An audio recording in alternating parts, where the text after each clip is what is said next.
Bien-aimés, chers auditeurs de Radio Menorah Yeshua, bien-aimés peuple de Dieu, shalom à vous tous, bienvenue dans votre magazine hebdomadaire Le Chauffard. Le Chauffard, magazine d'actualité, actualité économique, actualité politique, actualité également technologique, actualité scientifique au regard des prophéties accomplies, les prophéties en cours. Soyez tous les bienvenus. Oui, ce magazine d'actualité vise essentiellement à regarder en arrière de nous tous les faits plus ou moins d'actualité qui portent essentiellement sur les prophéties qui annoncent la venue de notre Seigneur Yeshua. Voilà ainsi centrée la thématique globale de ce nouveau magazine hebdomadaire. 2 heures d'antenne, 2 heures de direct à passer à votre présence pour décrypter avec vous l'actualité, pas seulement politique, mais surtout scientifique également. Ce magazine hebdomadaire portera aussi sur l'actualité météorologique, les catastrophes naturelles, les ouragans, les tsunamis et également l'actualité, si vous voulez, astronomique, les signes dans le ciel, les signes du retour de notre Seigneur Jésus-Christ, les rêves et les visions aussi. Plein de choses vous seront proposées tout au long de cette émission. N'hésitez pas à participer en duplex, où que vous soyez. Vous êtes la bienvenue dans ce nouvel magazine hebdomadaire. Soyez bénis au nom de Jésus. Chers auditeurs, chères auditrices de Radio Menorah Yeshua, ne manquez pas votre rendez-vous ce dimanche 3 février, 14h heure de France, avec la sœur Rachel pour votre émission Chauffard. Eh bien, Chauffard est une émission qui conduit le fil de l'actualité, mais aussi les prophéties bibliques. Alors ne ratez pas votre rendez-vous ce dimanche 3 février à 14h heure de France. Restez à l'écoute sur Radio Menorah Yeshua.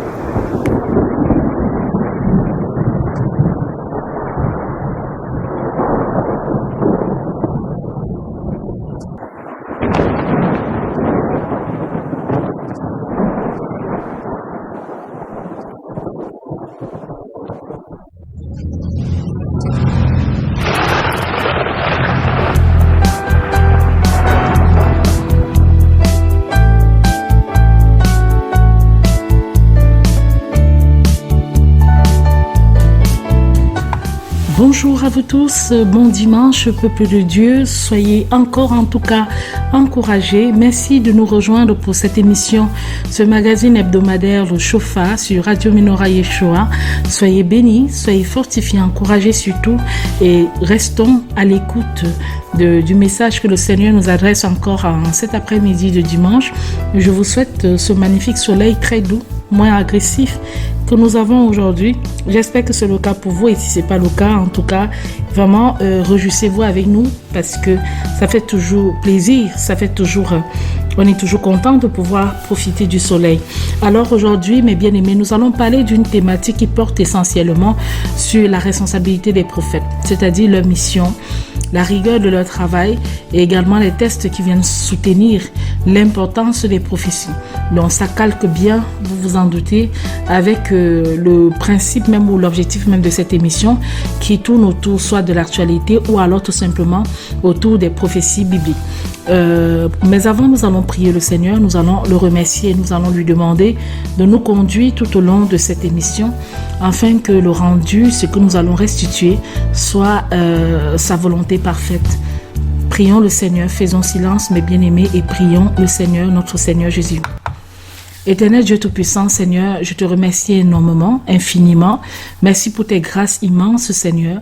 Merci pour ce Shabbat, pour ce week-end qui va bientôt s'achever et sur lequel nous avons pu compter, Seigneur, sur tes nombreuses grâces multiples. Merci de nous avoir portés, de nous avoir aidés à nous reposer, oui Seigneur, et pour tout ce que tu nous as aussi permis de faire. Père, notre reconnaissance est très grande. Elle est remplie vraiment d'un esprit de gratitude à ton endroit. Et Seigneur, merci pour toutes tes grâces, pour tes partages, pour tes conseils, pour tes instructions, pour tes foyers aussi. Merci Père pour tout ce que tu ne cesses de faire pour nous, afin que nous soyons des enfants raffermis dans leur foi et que nous puissions toujours ensemble cheminer, Seigneur, et que tu continues toujours de nous guider. Seigneur, vraiment, je te prie de tout mon cœur pour la ville dans laquelle je me trouve. Je t'en supplie, Seigneur, apporte ton réveil, touche les habitants, rappelle-les que tu es le seul et vrai Dieu. J'ai aussi une pensée, Seigneur, pour ceux qui partent, certains qui partent sans te connaître, sans avoir eu le temps de se réconcilier avec toi. Oh Dieu, pardon et pitié d'eux. Et pitié, Seigneur, de toutes ces personnes-là. Tourne le cœur, ou je dirais tourne les cœurs de tes enfants vers toi encore, Seigneur. Pardonne-leur leurs péchés, pardonne-nous nos péchés et permets-nous de progresser sans cesse, Seigneur, vers ta lumière. Permets-nous, Seigneur, de ressentir de toi tout ce qui est bon pour nous. Enlève toute forme d'endurcissement, d'entêtement, enlève toute forme de suffisance, enlève toute forme, Seigneur, obstination qui nous conduira sans cesse à la fosse et à poursuivre, Seigneur. Donne-nous d'être comme des enfants obéissants, d'avoir l'oreille dressée pour suivre tes instructions, pour suivre ton enseignement, pour suivre tes voies, Seigneur, et non nos propres voies, car tes pensées ne sont pas les nôtres, et c'est toi qui vois encore dans le cœur des gens. C'est toi qui es capable de transverser là où l'œil ne peut pas voir, là où nous ne pouvons pas penser un seul instant certaines choses. C'est encore toi qui es capable de nous les révéler, Seigneur, afin que nous soyons instruits, que nous soyons nourris et que nous soyons surtout encouragés. Seigneur, merci encore pour cette occasion que tu me donnes de pouvoir faire cette émission. Merci pour toutes les émissions de la semaine dernière, pour tout ce que tu as pu conduire, Seigneur. Merci, Seigneur, pour tes nombreuses grâces. Merci pour tes bénédictions. Fortifie tous ceux qui travaillent d'arrache-pied, Père, pour ton nom, pour la gloire de ton nom. Merci encore. Encourage-les, Seigneur, et Père, fortifie-nous encore dans tout ce que nous sommes appelés à faire. Que ton nom soit élevé. Que ton nom soit grandement élevé dans nos cœurs. Inspire-moi, fais-moi parler, Seigneur, et aide-moi à dire ce que je dois dire pour cette émission de ce jour. Sois béni, sois à jamais béni, au nom de Jésus. Amen. Amen, peuple de Dieu. Amen. Que le Seigneur soit grandement béni dans nos vies, dans nos cœurs, et vraiment que nous tournons tous notre face vers lui et qu'il puisse aussi se retrouver dans tout ce que nous faisons. Alors, nous allons commencer par expliquer une série de choses, mes bien-aimés. Nous allons commencer par expliquer d'abord le sujet même. Qu'est-ce que la prophétie? Qu'est-ce qu'une prophétie? Qu'est-ce que le don de prophétie? La prophétie, je dirais, c'est un moyen, c'est un instrument de communication, le plus important d'ailleurs, que Dieu a utilisé pour communiquer ses desseins, pour communiquer sa parole, pour communiquer les desseins de son peuple et pour communiquer une série de choses. Et je pourrais dire encore que, comme le dit si bien l'apôtre Paul, dans l'épître aux Hébreux, au chapitre 1, les versets 1 à 2, il va dire: Dieu ayant autrefois a parlé à nos pères en divers temps et à diverses manières par les prophètes, nous a aussi parlé en ces derniers temps par son Fils, qu'il a établi héritier de toutes choses, par laquelle aussi il a fait le monde. Jésus-Christ, Dieu a fait le monde par son Fils et il a établi héritier de toutes choses. Et la prophétie a été le moyen que le Seigneur a utilisé pour parler à ceux qui nous ont précédés. Et en diverses occasions, lorsque vous parcourez la Bible, que ce soit du premier livre de la Genèse jusqu'à la fin, le Seigneur a utilisé plusieurs personnes pour pouvoir exprimer sa pensée par rapport à telle ou telle autre situation, et même ses projets, et même la planification dans l'ordre des choses. Et c'est pour cette raison qu'on pourrait dire qu'il y a des prophéties qui ne sont pas entièrement accomplies, il y a des prophéties qui sont accomplies. Mais bien encore, nous avons l'apôtre Pierre, dans le deuxième épître de Pierre, au premier chapitre, les versets 19 et 21, il revient encore sur cette question. Il va dire: nous avons aussi la parole des prophètes qui est très ferme, à laquelle vous faites bien de vous attacher, et qui était comme une lampe qui éclairait dans un lieu obscur jusqu'à ce que le jour commença à luire et que l'étoile du matin se leva dans vos cœurs. Sachant premièrement ceci, que nulle prophétie de l'Écriture n'est qu'une interprétation particulière, car la prophétie n'a point été apportée autrefois par la volonté humaine, mais les saints hommes de Dieu, étant poussés par le Saint-Esprit, ont parlé.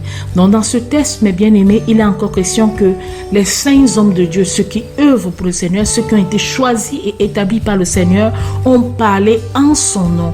En fait, finalement, on pourrait donc élargir le champ de la définition de la prophétie. C'est un message reçu de Dieu afin justement d'éclairer.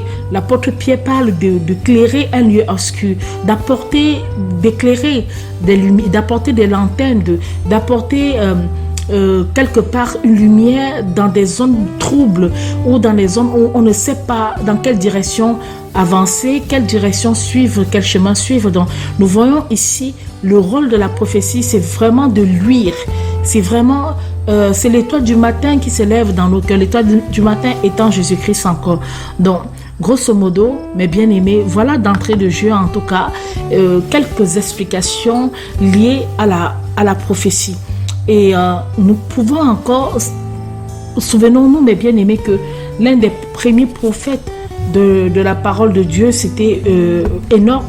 C'était le premier prophète de la Bible, dont les paroles d'ailleurs ont été rapportées dans l'épître de Jude. Je ne sais pas si j'aurai l'occasion de pouvoir vous citer cela. Ensuite, nous allons étudier les textes. Il y a plusieurs textes qui sont sous notre appréciation, notamment Ézéchiel. On va rester beaucoup dans le livre d'Ézéchiel. Ézéchiel 2, 3 et 33, pour ne citer que cela. Et d'autres occasions nous seront encore données de revenir sur certains versets, afin justement de pouvoir encore une fois de plus bien éclairer, bien nous éclairer les uns et les autres, afin que nous puissions aussi partager ce qui doit être partagé.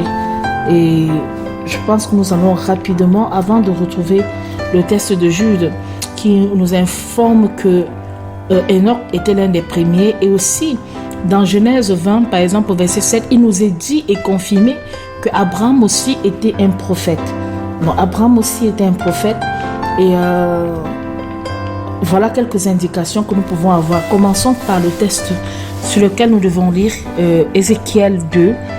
Je rappelle à nos aimables auditeurs que nous lisons dans la version de Jean-Frédéric Osterval de 1771. Lisons la parole de Dieu, chapitre 2. Que le Seigneur bénisse l'écoute de sa parole. Et il me fut dit, fils de l'homme, tiens-toi sur tes pieds et je te parlerai. Et lorsqu'il m'eut parlé, l'Esprit entra en moi et m'affermit sur mes pieds, et j'entendis celui qui me parlait. Et il me dit, fils de l'homme, je t'envoie vers les enfants d'Israël, vers les gens rebelles qui se sont rebellés contre moi. Eux et leurs pères ont péché contre moi jusqu'à ce propre jour. Et ce sont des enfants effrontés et d'un cœur obstiné, vers lesquels je t'envoie. C'est pourquoi tu leur diras, ainsi a parlé le Seigneur l'Éternel, et soit qu'ils écoutent, soit qu'ils n'en fassent rien, parce qu'ils sont une maison rebelle. Ils sauront au moins qu'il y aura un prophète au milieu d'eux.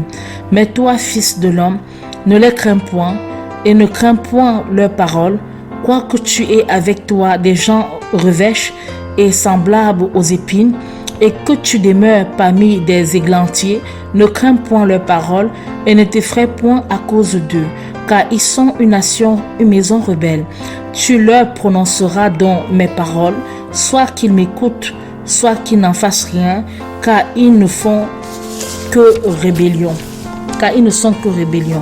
Mais toi, fils de l'homme, écoute ce que je te dis.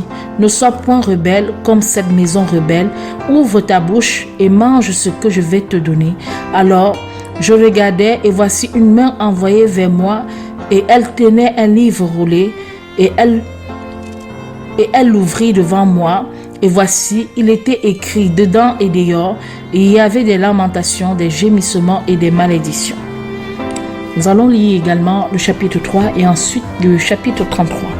Puis il me dit, fils de l'homme, mange ce que tu trouveras, mange ce rouleau et va, parle à la maison d'Israël.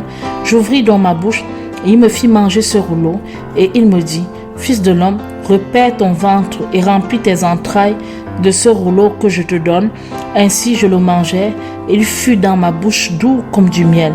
Et il me dit, fils de l'homme, va vers la maison d'Israël et tu leur rapporteras mes paroles, car tu n'es point envoyé vers un peuple d'un langage inconnu ou d'une langue barbare, c'est vers la maison d'Israël, ni vers plusieurs peuples d'un langage inconnu ou d'une langue barbare dont tu ne puisses pas entendre les paroles.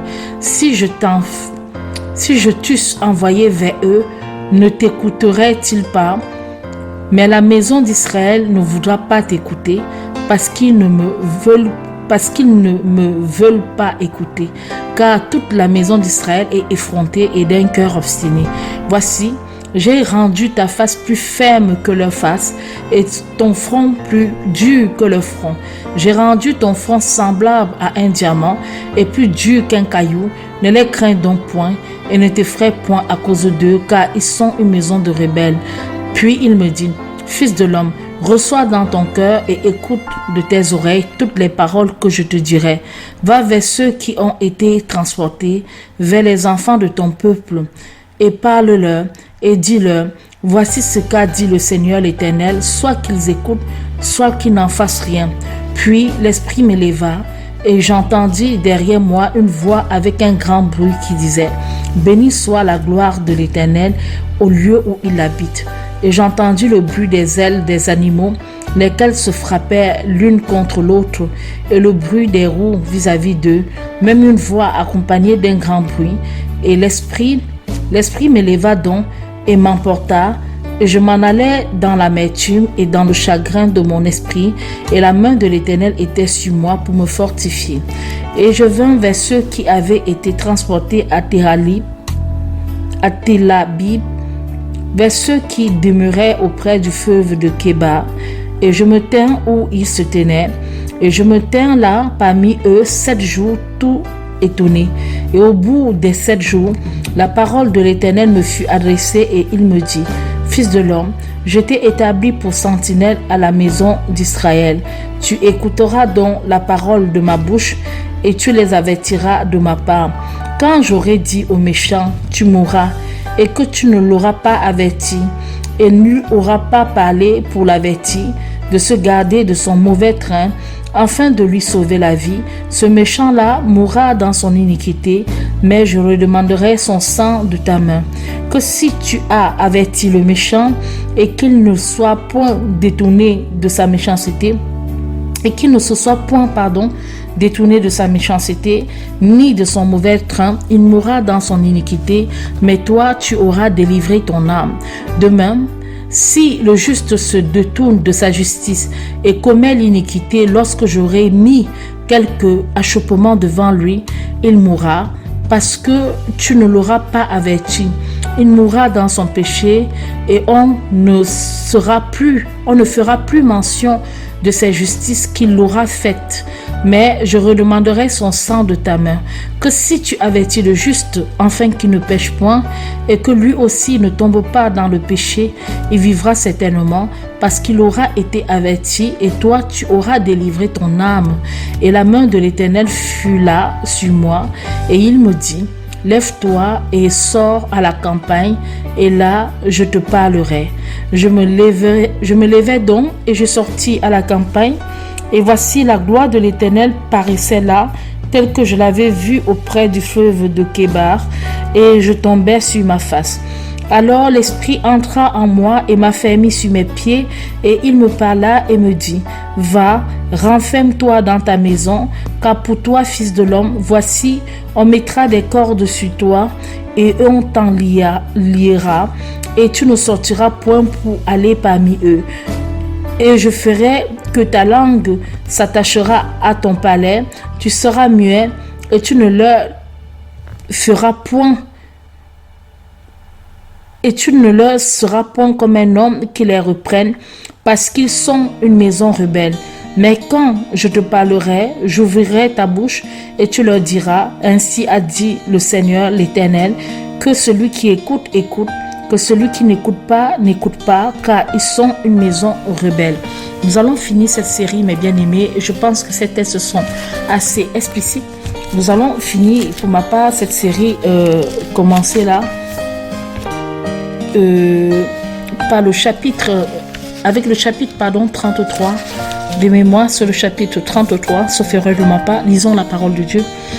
La parole de l'Éternel me fut encore adressée. Il me dit, fils de l'homme, parle aux enfants de ton peuple et dis-leur, lorsque je ferai venir l'épée sur quelque pays, et que le peuple de ce pays aura choisi quelqu'un d'entre eux et l'aura établi pour leur servir de sentinelle, et que cet homme, voyant venir l'épée sur le pays, aura sonné du corps et aura averti le peuple. Si le peuple ayant bien ouï le son du corps ne se tient pas sur ses gardes et s'enfuit, et qu'ensuite l'épée vienne et le supprime, son sang sera sur sa tête, car il a ouï le son du corps et il ne s'est point retenu sur ses gardes. Son sang donc sera sur lui-même, mais s'il se tient sur ses gardes, il sauvera sa vie.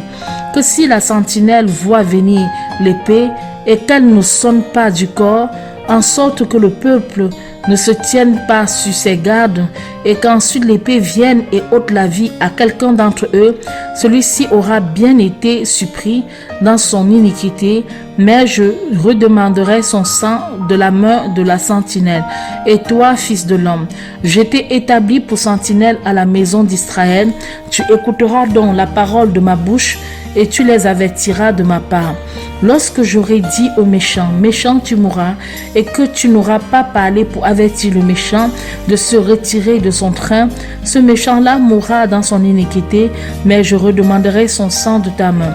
Mais si tu as averti le méchant de se détourner de son train, et qu'il ne s'en soit pas détourné, il mourra dans son iniquité, mais toi, tu auras délivré ton âme. Toi donc, fils de l'homme, dis à la maison d'Israël, vous avez ainsi parlé et vous avez dit, puisque nos forfaits et nos péchés sont sur nous et que nous défaillons à cause d'eux, comment pourrions-nous vivre?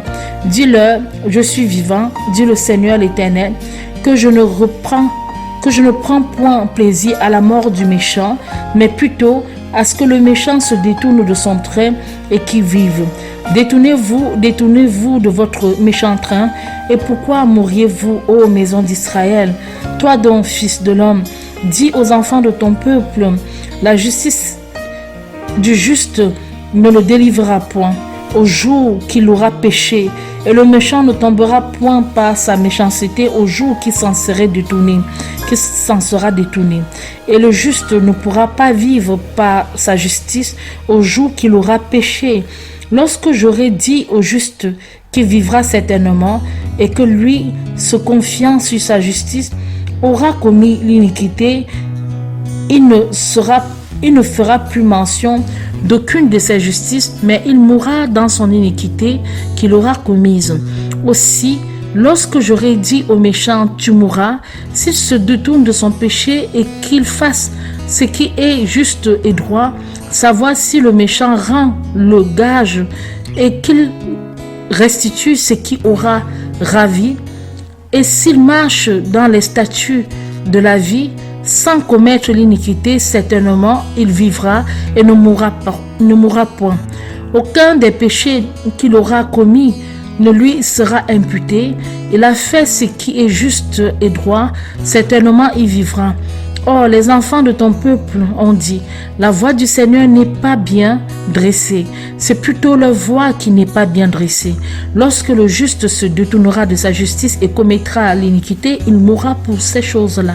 Et lorsque le méchant se détournera de sa méchanceté et qu'il fera ce qui est juste et droit, il vivra pour ces choses-là. Et vous avez dit, la voix du Seigneur n'est pas bien dressée. Je vous jugerai, ô maison d'Israël, chacun selon son train. Or, il arriva la 12e année de notre captivité, au 5e jour du 12e mois, qu'un homme qui était échappé de Jérusalem vint vers moi et me dit, la ville a été prise, et la main de l'Éternel avait été sur moi le soir avant que celui qui était échappé vint et m'avait ouvert la bouche en attendant que cet homme vint le matin vers moi. Et ma bouche ayant été ouverte, je ne me tue plus. Car la parole de l'Éternel me fut adressée et il me dit, fils de l'homme, ceux qui habitent en ces lieux déserts sur la terre d'Israël parlent et disent, Abraham était seul et il a possédé le pays.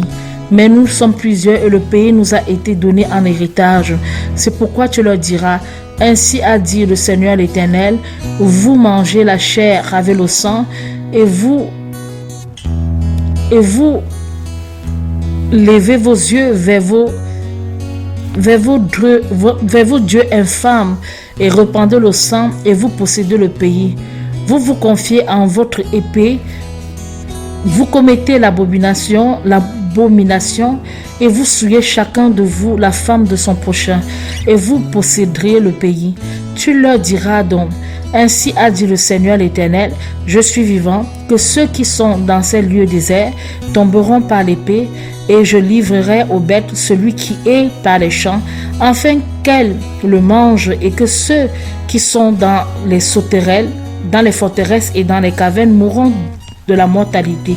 Ainsi je réduirai le pays en désolation et en désert, tellement que l'orgueil de sa force sera aboli, et les montagnes d'Israël seront désolées sans que personne y passe. Et ils reconnaîtront que je suis l'Éternel lorsque j'aurai réduit leur pays en désolation et en désert à cause de toutes les abominations qu'ils ont commises. Pour ce qui est de toi, fils de l'homme, les enfants de ton peuple discourent de toi auprès des murailles et aux entrées des maisons. Ils parlent les uns à l'autre et chacun avec son prochain, et ils disent, venez maintenant et écoutez quelle est la parole qui est procédée de l'Éternel. Et ils viennent vers toi comme par un concours de peuple. Et mon peuple s'assit devant toi, et ils écoutent tes paroles, mais ils ne les mettent point en effet. Mais ils en font une chanson agréable dans leur bouche, et leur cœur marche après leur cupidité. Et voici, tu leur es comme une chanson agréable de belle voix, et ils raisonnent bien, ils écoutent tes paroles, mais ils ne les mettent point en effet. Mais quand cela sera arrivé, et le voici qui va arriver, ils sauront qu'il y a eu un prophète au milieu d'eux. Amen. Ils sauront qu'il y a eu un prophète au milieu d'eux. Amen. Bien-aimés, ces trois textes d'Ézéchiel 2, 3 et 33 sont autant de messages qui expliquent la responsabilité non seulement du prophète, surtout face à l'adversité. Parce que dans ce cas de figure, le Seigneur a bien expliqué au prophète Ézéchiel quelle était la nature spirituelle de son public, de son Nodima, quelle était leur responsabilité, leur nature spirituelle. Ils étaient des fils de la rébellion, ils étaient résistants et ils n'étaient pas prompts ou prêts à écouter les avertissements du prophète Ézéchiel. Et le Seigneur même est allé plus loin, il a décidé de lier le prophète Ézéchiel, de museler sa langue et de ne parler que, de le rendre muet et de ne parler au travers de lui que quand il voudrait parler. Donc le prophète Ézéchiel était isolé de cette cohue, et il ne parlait que quand le Seigneur lui intimait de parler, et le reste du temps il restait muet. Vraiment, ce sont des textes qui sont très forts. Ce sont des textes qui sont forts, et j'en ai souvent fait mention de ça dans différentes émissions. Mais aujourd'hui, je vais insister sur un autre domaine, sur le domaine de la responsabilité malgré l'adversité. Il se peut que vous êtes allé faire des partages autour de vous. Vous avez le don de prophétie, on revient dessus. Le don de prophétie est un instrument que le Seigneur a mis en certains de ses enfants, qui permet justement de faire entendre la voix de Dieu. Et ce don de prophétie est contemporain aussi. Il n'est pas seulement antique, il continue d'exister jusqu'à ce jour. Maintenant, c'est donc poussé par l'Esprit Saint que les hommes peuvent parler de la part de Dieu. Et le Seigneur, comme on l'a dit dans le deuxième épître de Pierre, au premier chapitre, le Seigneur a inspiré, et même dans l'épître d'Hébreux aussi, au premier chapitre, le Seigneur a souvent inspiré les hommes par diverses manières et de tout temps pour exprimer le message qu'il avait à adresser. Et maintenant, ce message peut être depuis la nuit des temps, depuis le temps d'Enoch, puisque Enoch a marché plus de 300 ans avec Dieu, et ensuite le Seigneur l'a enlevé. Il n'a pas connu la mort, il n'a pas connu la corruption de la mort. Abraham aussi fut déclaré également prophète, il s'entretenait avec Dieu et Dieu lui donnait les instructions. Moïse fut aussi un prophète incomparable par son intimité avec l'Éternel, car le Seigneur a dit que lui, Moïse, le connaît face à face. Ce sont les propres paroles de Dieu. Jésus même lui-même a dit de Jean-Baptiste que depuis le début, il n'y a pas paru de prophète aussi grand que lui. Et pourtant, nous ne voyons pas qu'il ait trop fait de miracles ou trop, mais il avait sa mission à tourner les cœurs des enfants vers leur Père, c'est-à-dire instituer le désir de la repentance, Et les propos d'ailleurs de Jean-Baptiste étaient durs. Lorsque par exemple il va dire race de vipères aux pharisiens, aux sadducéens, qui ont commencé aussi à s'intéresser au baptême de repentance que Jean-Baptiste offrait à tous ceux qui voulaient bien connaître dans le Jourdain, que race de vipères, qui vous a dit qui vous a appris à fuir la colère à venir, parce que eux aussi commençaient déjà à être touchés par ça. Et le Seigneur même va dire que Jean-Baptiste, que ce sont dans les paraboles qu'il va utiliser, que ce sont même les prostituées, les péagers qui ont été beaucoup plus à l'écoute du message de Jean-Baptiste que effectivement ceux à qui principalement le message pouvait s'adresser. Donc nous avons fait un balayage et vous pouvez savoir que bien sûr Jésus est de tout temps. En lui, il y a toute la plénitude des dons et des ministères. Donc c'est même pas associable, pas du tout, puisqu'il est Dieu. Donc ce que je vais aussi dire ce soir ou cet après-midi, c'est que le ministère de prophète révèle plusieurs caractéristiques et révèle plusieurs éléments de rigueur. Le prophète, c'est d'abord une personne à qui Dieu va révéler sa parole. Il va révéler le sens de la mission qu'il attend, soit par une inspiration de l'Esprit Saint, soit par une vision ou par un songe ou par d'autres moyens, afin de communiquer à celui ou à celle à qui le message est destiné. Donc, il y a un peuple, il y a un individu, il y a un groupe de peuples, il y a une église et puis il y a l'église. Donc, vous pouvez recevoir les prophéties à caractère, à taille humaine, c'est-à-dire qui n'auront qu'une portée sur un petit groupe restreint de personnes. Ça peut être à ce moment-là dans votre foyer, ça peut concerner votre époux, ça peut concerner vos enfants, ça peut concerner votre femme. Dans une échelle un peu plus grande, ça peut concerner votre famille tout entière, donc vos frères, sœurs et vos parents. Ça peut concerner votre grande famille, ça peut aussi concerner votre ville, ça peut concerner également même une nation, ça peut concerner même un groupe de nations. Donc, il y a plusieurs portées. Et c'est le Seigneur encore seul il peut, par exemple, vous révéler des choses concernant un chef d'État. Par exemple, tout comme il peut vous révéler des choses concernant votre époux.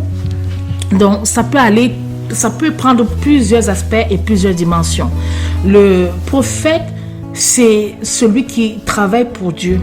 C'est celui qui, dans un premier temps, se tient comme sentinelle. Et dans les textes que nous avons lus, notamment celui de Ézéchiel 3, il est question d'établir une sentinelle.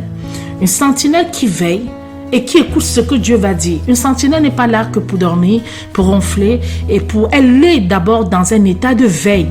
Elle est dans un état de sanctification. Parce que si la sentinelle se détourne de la sanctification, à ce moment-là, elle peut mal comprendre le message de Dieu.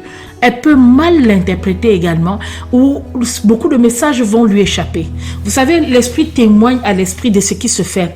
Plus vous êtes dans la prière, plus vous êtes dans un processus de sanctification, plus vous serez amène à développer l'huile spirituelle et d'entendre les différents messages.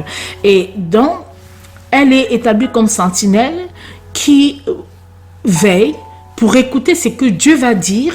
Dans un second temps, la sentinelle va se tenir devant ceux à qui la parole est destinée pour leur communiquer cela. Vous vous souvenez, Habakkuk 2 au chapitre 1, on nous rappelle qu'il était à son poste. Il se tenait sur la tour. Il veillait pour voir ce que l'Éternel lui dirait. Donc, c'est vraiment la stature et ça, j'ai parlé de responsabilité. C'est notre mission. C'est vraiment de faire comme le prophète Habakkuk. C'est d'être en poste en permanence. Nous sommes dans les postes de garde. Nous sommes dans les zones de contrôle, les tours de contrôle de l'aéroport, les tours de contrôle des forteresses et des forts. Nous sommes en train de veiller. Nous sommes en train d'attendre. On veille pour voir ce que Dieu va nous dire. Et ce Dieu qui choisit son moment, il choisit son temps. Rappelez-vous, mes bien-aimés, mes chers auditeurs, Élie, le prophète, disait aussi, « L'Éternel devant qui je me tiens est vivant. » Et nous avions aussi Ézéchiel qui disait aussi, « Mon âme est vivante, l'Éternel est vivant. » Donc, le prophète est celui à qui Dieu envoie un message qu'il lui a préalablement révélé. Il se peut que le même message soit aussi envoyé à plusieurs personnes. Il se peut, il n'y a pas de problème par rapport à cela. Le Seigneur peut envoyer un message à tel, un autre message à tel autre. Les messages peuvent être complémentaires, ils peuvent être pareils, ils peuvent se superposer, ça dépend de la mission que le Seigneur leur adresse. Et c'est comme ça que cela peut être un homme ou une femme. Souvenez-vous, il y a eu un Élie, il y a eu une Déborah, il y a eu un Samuel, il y a eu une Hulda. Il y a eu même encore Anne la prophétesse, il y a eu Siméon. Donc, après, Dieu, ce que nous pouvons aussi remarquer dans le Vieux Testament, Dieu envoyait régulièrement ses prophètes à son peuple, ou même à un roi, ou à une personne en particulier, dans le but de délivrer un message important. Le message peut être de quel ordre? Ça, c'est le message peut être un message d'encouragement. Le message peut être un message d'avertissement. Le message peut aussi être un message d'instruction. L'instruction dans le but de reprendre la personne, dans le but de lui montrer, de lui dire non, tu feras plutôt comme si, parce que c'est mieux ainsi, parce que voilà ce que Dieu veut. Donc il y a plusieurs niveaux de messages. Le message peut être un message même de consolation aussi. C'est pour ça que j'ai mis dans cette case d'encouragement. L'encouragement porte surtout, ça peut être la consolation, ça peut être la justice de Dieu qui s'accomplit. Par exemple, quelqu'un qui a été victime vraiment d'outrage, de méchanceté, de cruauté, et le Seigneur décide donc justement par son message de l'encourager, de le reconforter et de lui dire je suis là. Regardez comment, par exemple pour le cas d'Ézéchiel, comme on venait de lire, Ézéchiel était dans l'amertume quand le Seigneur lui a donné ce message-là. Il était dans l'amertume, il était vraiment dans et le Seigneur était, l'Esprit de Dieu était sur lui et le fortifiait. Donc nous voyons que le Seigneur intervient dans diverses façons. Mais ce que je veux dire, quand bien même c'est pour vous avertir, mes bien-aimés, honnêtement, c'est jamais contre vous. Ce n'est jamais contre vous. Nous, en tant que prophètes ou prophétesses ou sentinelles, nous recevons souvent, quand je dis nous, c'est parce que bon, j'ai dans mon périmètre assez restreint beaucoup de personnes aussi, quelques personnes qui ont ce don de prophétie et quelquefois nous sommes appelés aussi à en travailler de concert. Lorsque nous recevons des messages, certains de ces messages, nous-mêmes nous avons partagé aux personnes qui étaient concernées. Et certains de ces messages étaient parfois aussi insoutenables. Enfin, je veux dire, c'était aussi des choses pour lesquelles le Seigneur était venu exposer leurs œuvres ténébreuses qui étaient cachées, exposer l'état de leur cœur qui était assez obscurci, exposer certaines actions qui ne lui étaient pas agréables. Mais nous sommes allés leur dire, nous avons partagé ces messages et nous leur avons invité. Mais il en est aussi de même de nous. Et je vais embrayer dessus. Le prophète est d'accord, le messager de Dieu, celui que Dieu utilise pour faire pour accomplir sa volonté, c'est-à-dire pour transmettre le message qu'il a adressé à un type de public particulier, mais c'est aussi un être humain. C'est-à-dire, lui, en retour, il peut aussi être appelé à recevoir des messages aussi venant de la part des autres sentinelles vers qui le Seigneur les orienterait vers lui. Et à ce moment-là, il doit prendre garde parce que de la même mesure qu'il s'est servi pour les autres, il se peut que le message soit aussi renversant. Alors, il ne faudrait pas se réfugier ou esquiver le message ou trouver que non, ce n'est pas trop accommodable, ce n'est pas trop... Cela va... Rappelez-vous aussi des nombreux messages que vous avez partagés aux uns aux autres et que peut-être cette personne, si elles avaient mal pris, ça vous a affecté, cela vous a mis mal à l'aise. Il en est de même pour nous également. Et au départ, nous pouvons beaucoup partager, mais il arrive aussi des moments où le Seigneur a besoin que nous nous améliorons, que nous changeons notre manière de faire et de nous conduire. Et nous aussi, nous recevons en retour, toujours pour raffermir notre foi. Et voilà ce que je pourrais dire. Maintenant, ce que je veux aussi dire, c'est que dans la nouvelle alliance, les prophètes sont établis par Dieu dans l'église. Donc nous voyons, par exemple, l'apôtre Paul montre les niveaux de stratification.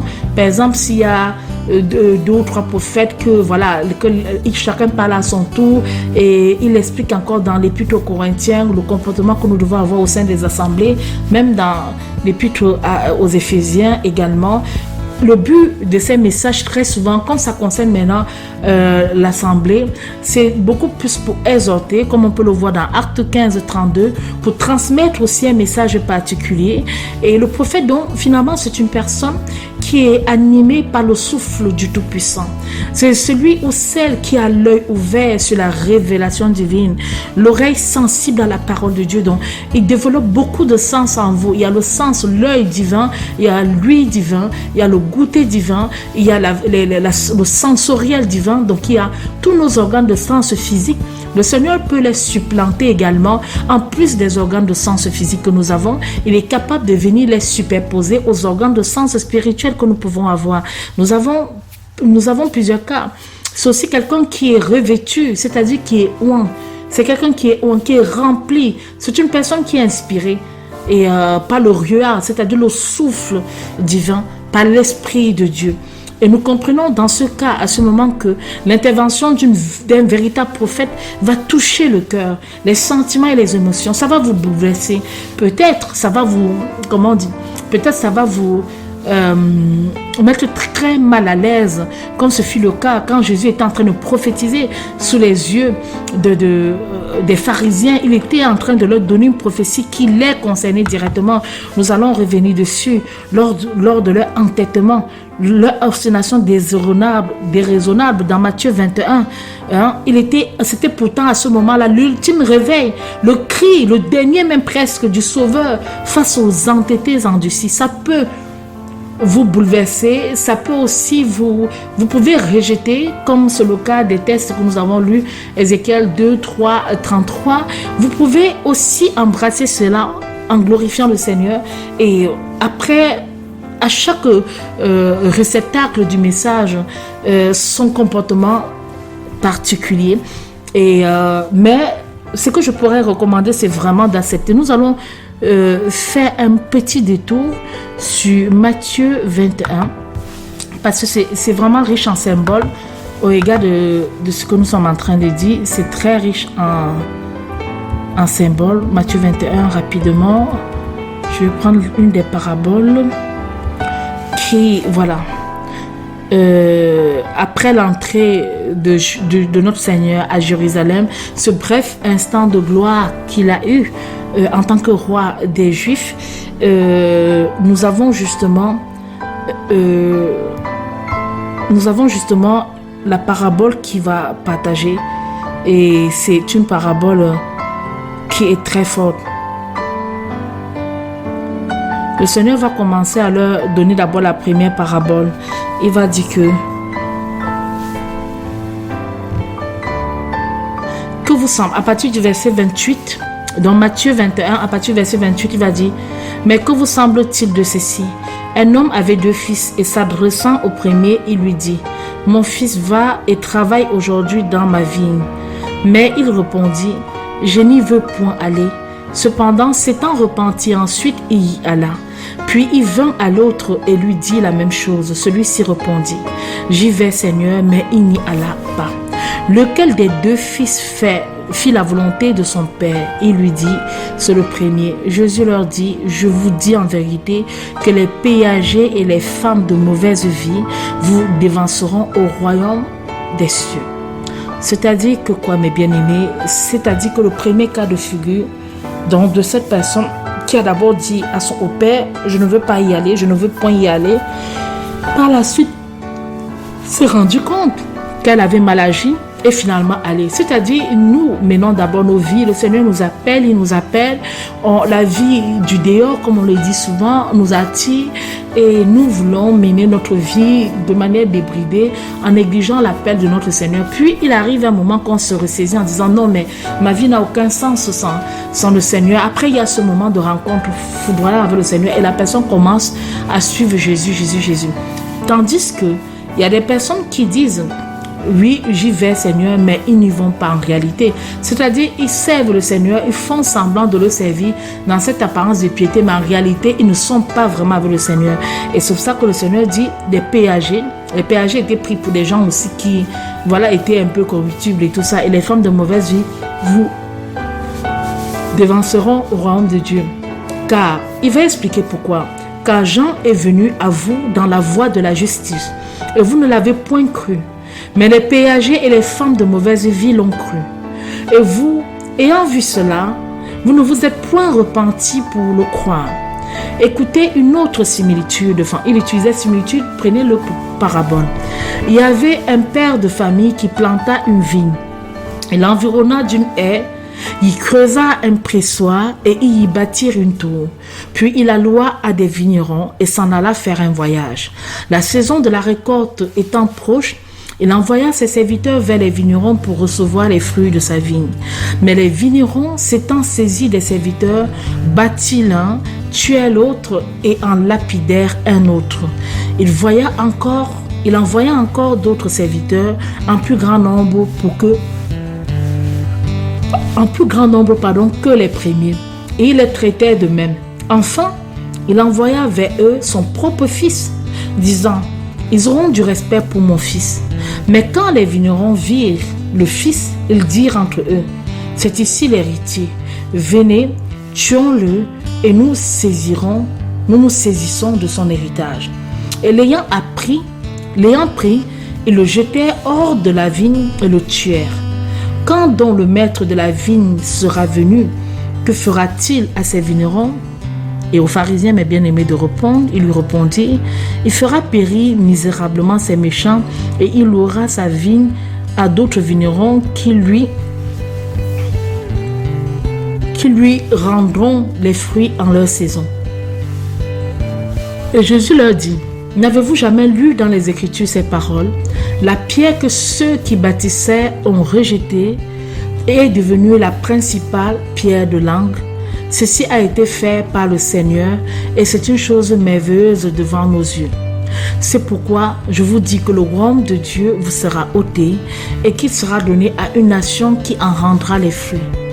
Celui qui tombera sur cette pierre sera brisé et celui sur qui elle tombera sera écrasé. Et quand les principaux sacrificateurs et les pharisiens eurent entendu ces similitudes, ils reconnurent qu'il parlait d'eux. Cela va de soi, et ils cherchaient à se saisir de lui, mais ils craignirent le peuple parce qu'ils regardaient Jésus comme un prophète. Vous voyez, bien aimés, la pierre qu'ont rejeté les bâtisseurs, c'était eux qui avaient la mission de bâtir l'église de Dieu. Le Seigneur leur avait confié cela. Le Seigneur avait donné sa vigne afin qu'ils puissent justement veiller dessus, récolter. Mais ce qu'ils ont fait, c'est qu'au moment de la récolte, ils ont fait périr ceux qui venaient leur demander des comptes de la gestion qu'ils avaient fait. Et le Seigneur, ça c'est une prophétie en live. En même temps que le Seigneur donne la prophétie, elle est en train de s'accomplir. Et elle s'est accomplie, mes bien-aimés. Elle s'est accomplie. Parce que le public qui était en face, c'était le public à qui il adressait cette similitude, cette parabole. Et eux-mêmes, ils se sont rendus compte qu'en réalité, c'était bien à eux que le Seigneur était en train de s'adresser. Et c'est pour ça justement que ils ont voulu se saisir de lui plutôt que de se repentir. Très souvent, c'est le cas. Nous allons voir pendant tout la parole de Dieu. Lorsque certaines personnes sont tellement endurcies, on appelle ça l'obstination déraisonnable. On fera une émission dessus. Lorsque certaines personnes ont atteint un niveau d'endurcissement, quoi que vous leur dites, ils rejettent. C'est le cas de ces pharisiens-là. La communication n'est plus possible. Il n'est plus du tout possible de communiquer avec de telles personnes. Donc, ils rejettent systématiquement tout ce qui leur vient parce que leur cœur s'est endurci, énormément endurci. Donc, voilà encore ce que je pouvais dire concernant justement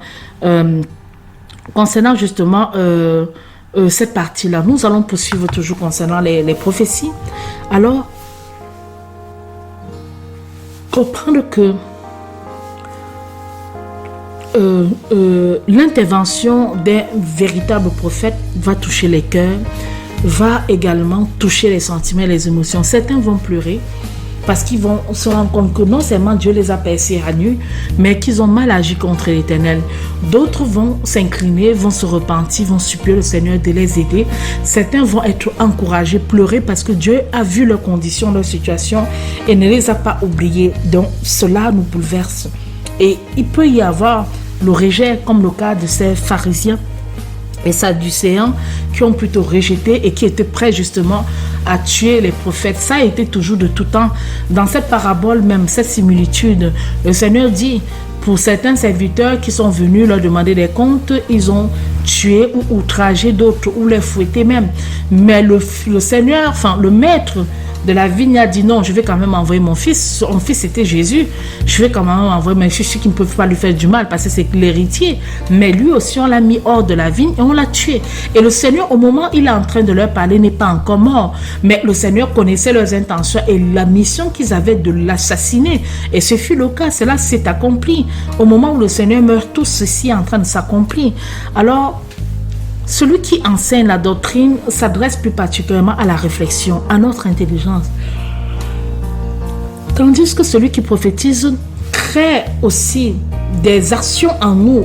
Je ne parlerai pas trop d'émotions, mais c'est comme un réveil. C'est comme quelque chose de décisif qui peut nous entraîner pour entraîner ceux à qui s'adresse dans la direction que Dieu indique. Dans cette prophétie de la vigne, la parabole de cette vigne, c'était comme l'ultime recours que Jésus avait pour réveiller ces gens de leur sommeil, de leur obstination, de leur cruauté également, pour les secouer. C'était comme quelque chose, je vous secoue, mais réveillez-vous. Réveillez-vous, bien sûr que oui, c'est de vous que je suis en train de parler. Et quand même ils vont s'en rendre compte, mais qu'est-ce qu'ils vont faire? Ils vont chercher seulement à lui faire du mal. Ainsi, on distingue donc dans l'Ancienne Alliance ou dans le Vieux Testament deux sortes de prophètes. Ceux qui ont participé à l'élaboration des Saintes Écritures par leur écrit, c'est-à-dire les prophètes qui ont vraiment écrit, Moïse en premier bien sûr, Ésaïe, Jérémie, Ézéchiel, Daniel, David et même Enoch, même si on a utilisé ces écrits, Enoch aussi a écrit. Et il y a d'autres prophètes qui ont participé, pour ne citer que cela, il y en a d'autres aussi. Et notamment même ceux qui ont tout, dont les noms, il y a Ruth, il y a Esther, il y a toutes ces personnes qui ont écrit des livres. Et il y a aussi des prophètes envoyés vers les peuples qui n'ont pas écrit, mais dont les prophéties ou les actions nous ont été rapportées. Nous avons par exemple, Élie n'a pas écrit, mais toutes ces épopées, toutes ces actions nous ont été rapportées. Nous avons également, si vous voulez, aussi Élisée qui n'a pas écrit un livre, donc il n'y a pas un livre qui porte son nom, mais tout ce qu'il a fait nous a été rapporté, et quelques-uns d'autres qui apparaissent dans l'histoire d'Israël. Nous pouvons aussi, mes bien-aimés, parler des troupes de prophètes qui se déplaçaient ensemble, souvent des musiciens et des chanteurs, parfois appelés aussi les fils des prophètes. Cela se trouvait aussi dans la partie aussi du prophète Élisée, où effectivement nous avons cette expression, des fils des prophètes. Maintenant, dans la Nouvelle Alliance, dans le Nouveau Testament, on distingue au moins trois sortes de prophètes. Il y a les apôtres et prophètes de Christ, c'est Éphésiens 3, 5 qui le dit. Ceux-là ont une mission ou pour mission d'élaborer la doctrine de Christ, d'expliquer, de la répandre, de la diffuser. Et comme ils ont reçu particulièrement par révélation, ils ont reçu aussi en vivant. Pour ceux qui étaient en vie, pour ceux qui étaient là quand Christ était là, qui ont participé à son ministère comme Pierre et comme Jean, comme les autres, comme Jacques, comme Matthieu aussi, ceux qui étaient immergés en pleine immersion pendant que Dieu était encore sur la terre. Il y a d'autres prophètes en deuxième catégorie, ceux qui vont exercer le ministère de prophète, par exemple comme Barnabas, comme Agabus, comme Silas, comme Jude. Et il y a aussi ceux et celles qui, parmi les disciples, prophétisent ou exercent le don de prophétie, tels que par exemple les filles de Philippe, l'évangéliste, c'est relaté dans Actes 21, 19. Ceci étant dit, nous pouvons donc, c'était important que nous centrions les choses, nous pouvons dire, posons-nous cette question, prophétiser signifie quoi? Qu'est-ce que prophétiser, mes bien-aimés? D'une manière générale, prophétiser, c'est transmettre un message reçu de Dieu, selon ce que Dieu traduit avec justesse, que c'est le don de transmettre le message reçu de Dieu. Celui qui prophétise transmet la pensée de Dieu, transmet sa volonté, son souhait, son dessein, transmet ce que Dieu veut pour telle action particulière et à tel type de public précis. Il y a des prophéties qui sont de l'ordre du récepteur et de Dieu. Il n'y a pas un autre intervenant au milieu de ça. C'est une information que Dieu donne au prophète pour lui-même. À ce moment-là, c'est entre Dieu et le prophète. Donc, ça ne concerne personne d'autre par la suite et tout. Donc, c'est aussi quelque chose d'important que nous devons aussi souligner. Donc, ce n'est pas tout le temps que le Seigneur adresse un message, il peut adresser des choses précisément à un prophète. Que ça, c'est pour toi, ça, c'est ce que j'ai à t'adresser précisément. Ça, c'est aussi quelque chose que nous devons aussi noter. Alors, l'apôtre Pierre, d'ailleurs, va donner une définition en ce qui concerne l'action de prophétiser.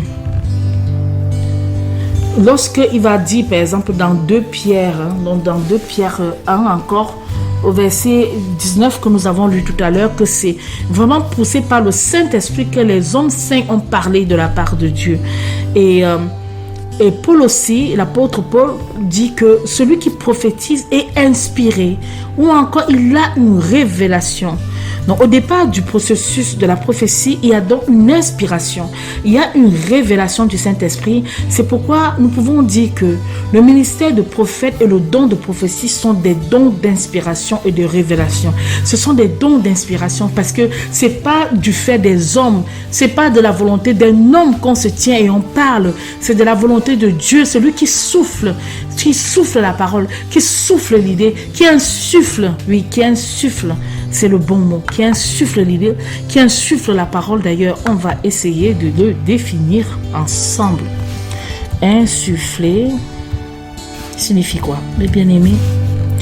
Insuffler, c'est faire pénétrer par le souffle, faire pénétrer de l'air, un gaz dans les poumons, une cavité de l'organisme, faire pénétrer quelque chose par le souffle. Et c'est pour ça que le mot est bien indiqué. Insuffler.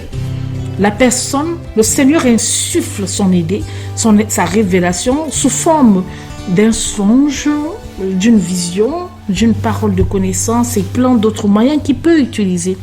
De toute façon, quelle que soit la forme de la réception du message de Dieu, il est reçu pour être transmis.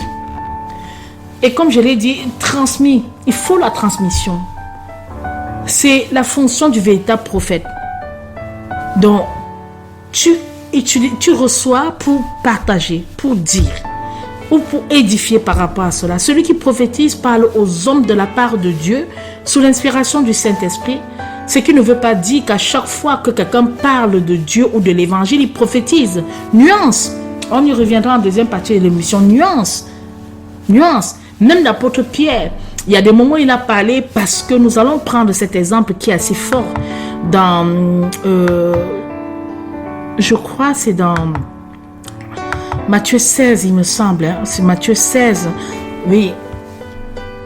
D'abord, Matthieu 16, Simon Pierre a l'inspiration, la révélation que Jésus-Christ est le Christ.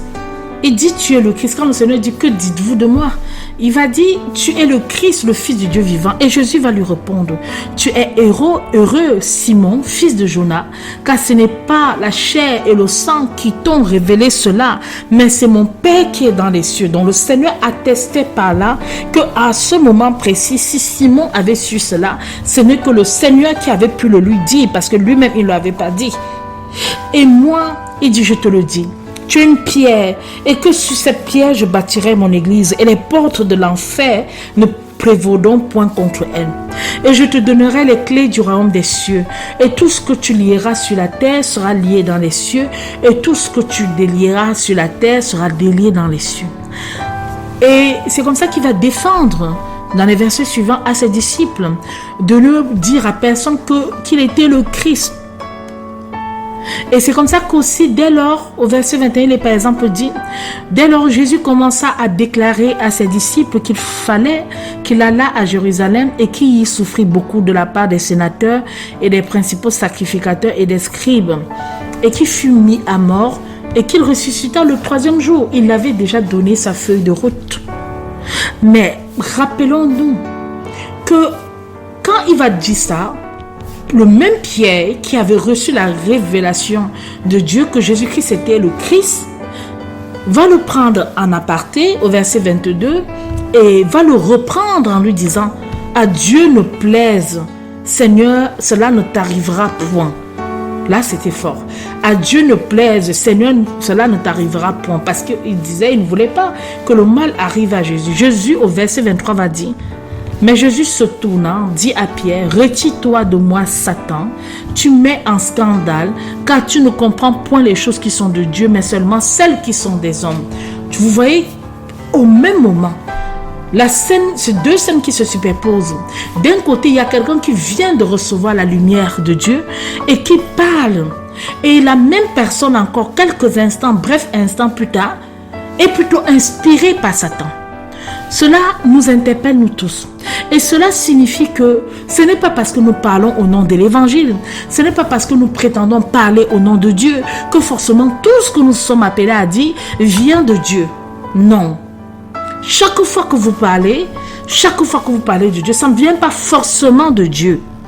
Nous pouvons donc parler par prophétie, mais aussi par prédication, parce que nous parlons par prophétie, d'accord, on a reçu le message de Dieu. Mais il nous arrive aussi de parler par prédication. Et parfois par prédication, nous faisons aussi transmettre les pensées de nos cœurs, plus même parfois que les pensées de Dieu, lorsqu'on ne demande pas vraiment le concours à l'Éternel de parler en lieu et notre place. Nous pouvons parler aussi par le témoignage, par la connaissance et par la doctrine des enseignements que nous avons reçus. La prophétie est la manifestation directe du Saint-Esprit, mes bien-aimés. La particularité de la prophétie, c'est qu'elle est une inspiration. Je vous ai parlé du souffle du Saint-Esprit. Les hommes sont poussés par l'action du Saint-Esprit, les hommes ou les femmes, hommes avec grand H, pour parler en lieu et place de Dieu. C'est donc un message divin que le Saint-Esprit inscrit dans notre esprit au moyen du canal qu'il veut utiliser, vision, songe, parole, connaissance et tout ce qu'on voudra. Notre pensée, nous devons transmettre. Nous devons transmettre. Et c'est pour ça que celui qui prophétise, qui parle, doit être fidèle au message. Et c'est pour ça que sa responsabilité est grande. Il ne doit pas faire des rajouts. Il ne doit pas profiter. Par exemple, vous avez un problème avec quelqu'un, vous recevez une prophétie, vous profitez pour ajouter encore quelques éléments pour condamner, enfoncer la personne davantage, ou vous dédaignez cela. Donc, faisons attention. C'est l'onction du Saint-Esprit qui va se reposer sur quelqu'un en réalité, qui va le couvrir, qui confère le pouvoir de prophétiser. Vous ne le faites pas par votre propre chef. Rappelez-vous qu'il dit, je reprendrai de mon esprit sur vos fils et vos filles qui prophétiseront. Cela nous est dit dans Joël et également dans Acte 2. Joël 2 aussi. Et dès que l'esprit se reposa sur eux, ils prophétisèrent. C'est dit dans Nombre 11, verset 25. L'esprit de Dieu le saisit et il prophétisa au milieu d'eux. Quand l'esprit de Dieu te saisit, quand la puissance du Créateur te saisit, tu prophétises. Zacharie fut rempli du Saint-Esprit et il prophétisa, Luc 1, 67. Lorsque le Saint-Esprit couvre un lieu, une personne ou une assemblée, il engendre la vie et communique ses dons et communique les desseins de Dieu par rapport à ce lieu-là en particulier et le message qu'il veut leur adresser. Il se peut même que le message traverse les continents. Vous êtes ici, vous recevez quelque chose qui va se passer dans une contrée lointaine, inconnue, que vous n'avez même jamais visitée. C'est encore la volonté de Dieu et tout est grâce. Donc, voilà ce que on peut dire. Donc, le Saint-Esprit recouvre ses enfants, ses oins, et il se passe toujours quelque chose. Rappelez-vous que le Saint-Esprit, déjà au niveau de la table d'assignation, même dès le commencement, Genèse 1.1, il nous est quand même dit que l'Esprit de Dieu se mouvait. Donc, sur le même Saint-Esprit, rien n'a changé, mes amis. Rien n'a changé. Lisons Genèse 1.1. Dieu créa l'homme. Dieu créa, au commencement les cieux et la terre était sans forme et vide. Les ténèbres étaient sur la face de l'abîme et l'Esprit de Dieu se mouvait sur les eaux. L'Esprit de Dieu se mouvait sur les eaux. L'Esprit de Dieu est là. Rappelons-nous dans Exode 40, 34 que la nuée va couvrir la tente d'assignation et la gloire de l'Éternel va remplir totalement le tabernacle. Rappelons-nous aussi dans Matthieu 3, 16.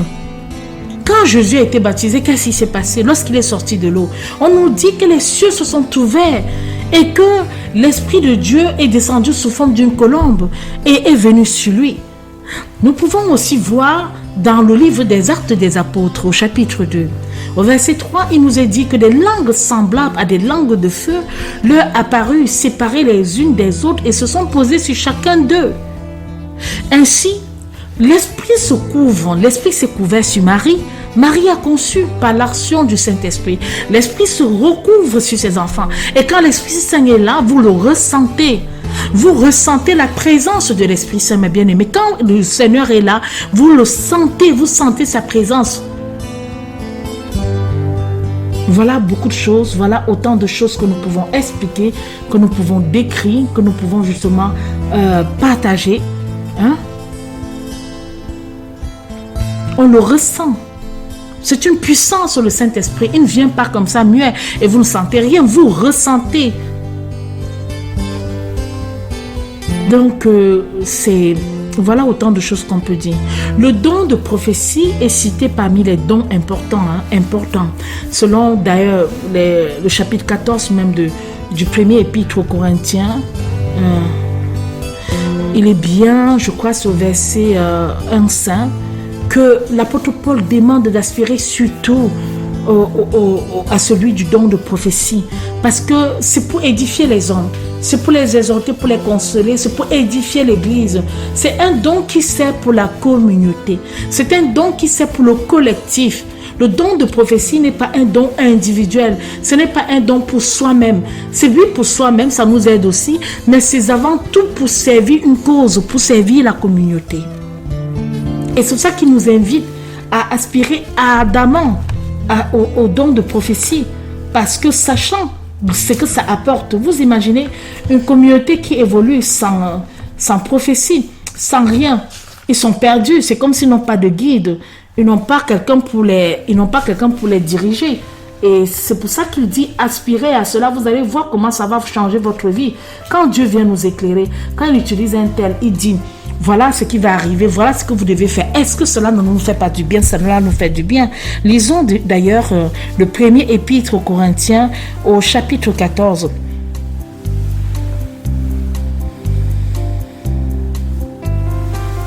Premier épître, oui c'est bien ça. Lisons la parole de Dieu. Étudiez-vous donc à la charité. Désirez aussi avec ardeur les dons spirituels, mais surtout celui de prophétiser. Car celui qui parle une langue inconnue ne parle pas aux hommes, mais à Dieu, puisque personne ne l'entend et qui prononce des mystères en son esprit. Mais celui qui prophétise édifie, exhorte et console les hommes par ses paroles. Celui qui parle une langue inconnue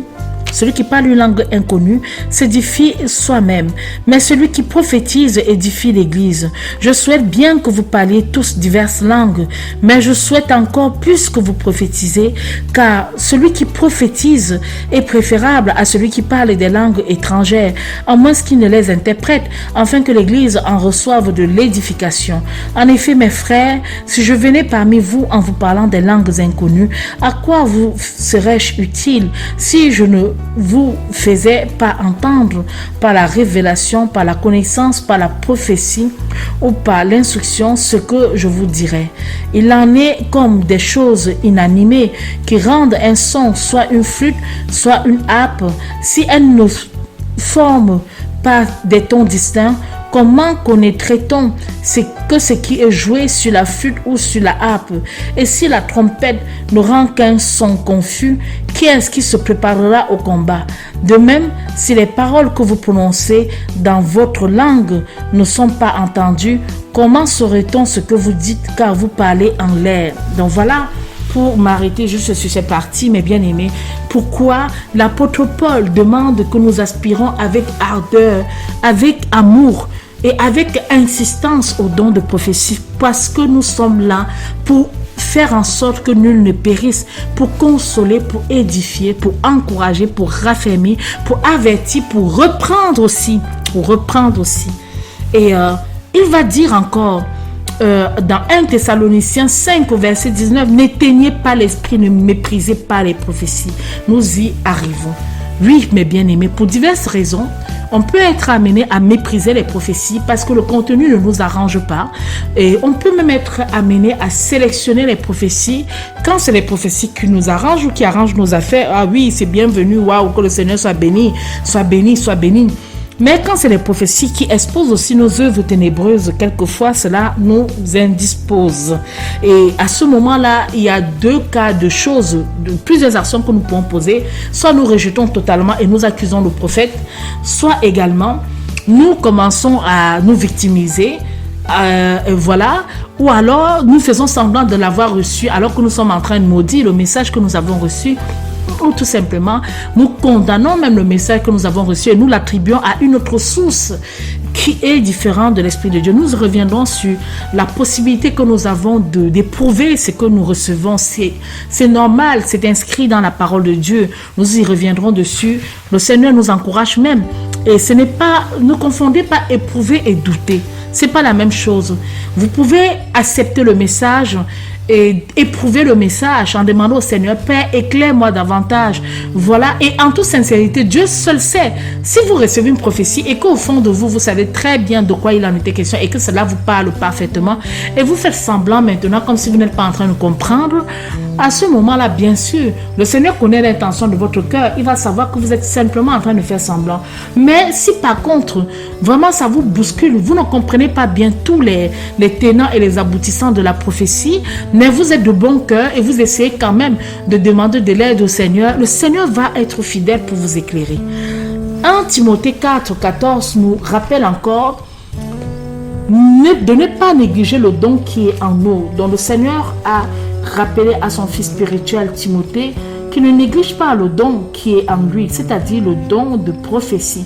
Parce que comment voulez-vous bâtir un ministère si vous n'avez pas le don de prophétie? Ce n'est pratiquement, pour ma part, c'est pratiquement mission impossible. Disons, allons au chapitre 4. C'est important, hein? Nous aimons parcourir la parole, mais vraiment, je pense que c'est la meilleure façon de comprendre aussi un certain nombre de choses. Chapitre 4, verset 14. Ne néglige point le don qui est en toi, qui t'a été donné par prophétie, par imposition des mains de l'assemblée des pasteurs. Pense à ces choses et sois en toujours occupé, afin que tout le monde voit les progrès que tu fais. Prends garde à toi et à l'instruction. Persévère dans ces choses, car en faisant cela, tu te sauveras toi-même et ceux qui t'écoutent. Tu te sauveras toi-même et ceux qui t'écoutent. Et que tout le monde voit tes progrès. Bien-aimé, lorsqu'on vient en Christ, et que si notre démarche est sincère, les progrès sont visibles, les progrès sont palpables, les progrès sont manifestes. Mais quelquefois aussi, nous progressons, après nous sommes pris aussi d'un très fort orgueil et finalement nous avons l'impression que non, nous sommes mieux que tel, nous sommes mieux, nous commençons à nous enorgueillir et c'est aussi comme ça que les mêmes bénédictions vont sortir par la fenêtre. Et c'est pour ça que l'apôtre Paul invite son fils de prendre garde à l'instruction. Car s'il n'y a pas d'instruction, comment tu peux bien persévérer dans le Seigneur? S'il n'y a pas d'instruction, comment tu peux obéir véritablement à Dieu et faire ce qui lui est agréable? Il dit, persévère dans ces choses-là, car en faisant cela, tu te sauveras toi-même et ceux qui t'écoutent. Et ceux qui t'écoutent, mes bien-aimés. Donc voilà encore une autre explication du message prophétique. Il est important aussi parce qu'il est un moyen par lequel Dieu nous parle, nous édifie, nous exhorte, nous console, nous instruit. Dieu voit chacun, hein, il nous connaît. Et moi, je ne peux pas te connaître comme Dieu te connaît. Et tu peux me montrer une face de toi, consciemment ou involontaire, mais Dieu te connaît plus que moi, je ne te connais. Je te connais avec ce que je sais de toi, avec mon intellect, avec mon raisonnement, et aussi avec quelques bribes des choses que je peux recevoir, qui tu es.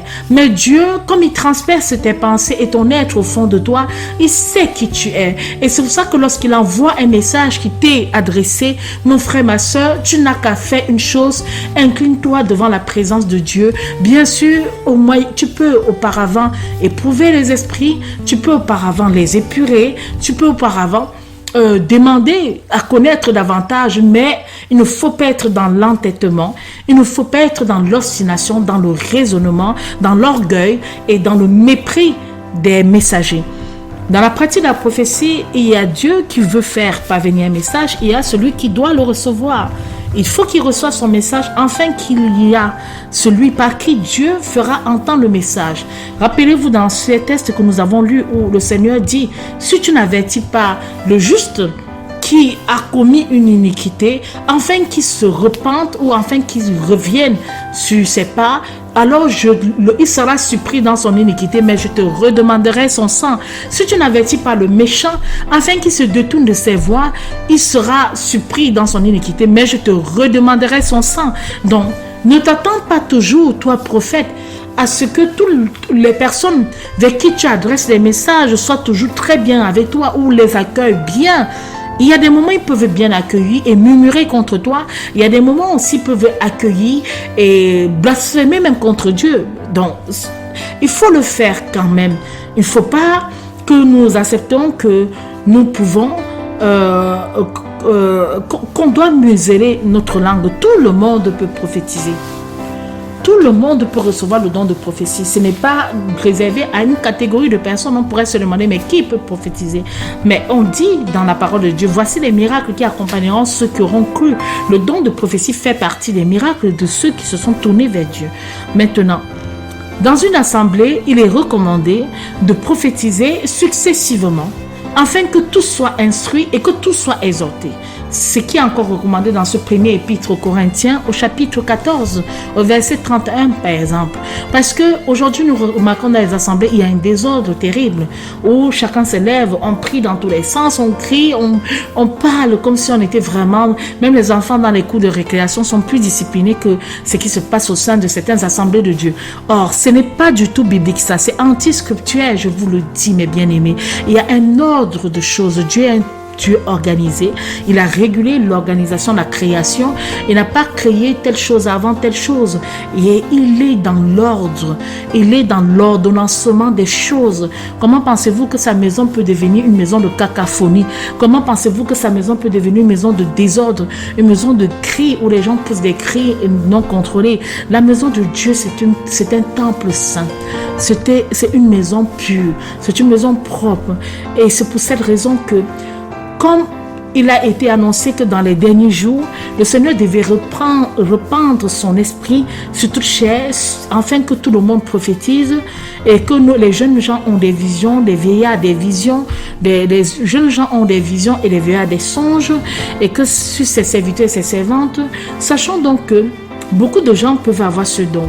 Il est vrai que nous parlons des vrais prophètes, il y a aussi des faux prophètes, mais aujourd'hui, le propos qui est le nôtre concerne surtout les vrais prophètes.